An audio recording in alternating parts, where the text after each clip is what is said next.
বিসমিল্লাহির রহমানির রহিম। সম্মানিত লক্ষ্মীটারি ইউনিয়নবাসী, আসসালামু আলাইকুম ও আদাব।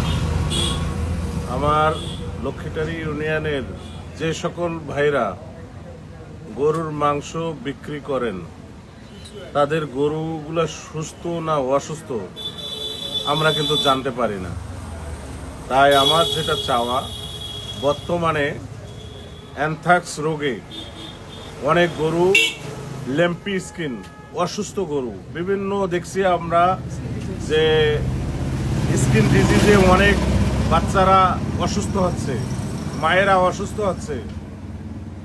আমার যেটা চাওয়া, এই গরু যারা এখানে কষায় সেটা তারা যেন কমপক্ষে আমাদের উপজেলার যে প্রাণী সম্পদ অফিসার আছেন ওনার মাধ্যমে উনি যে গরুটা জবাই করার পারমিশন দেবেন, সেই সার্টিফিকেট দেবেন, সেই গরু জবাই হবে, নইলে অন্যথায় গরু জবাই হবে না।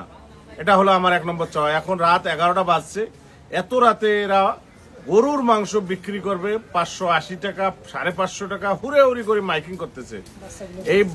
এই গরু এইভাবে এনারা কি রাতে গরু জব করবে? মরা গরু না জেন্দা গরু, এটা আমরা তো জানতে পারতেছি না।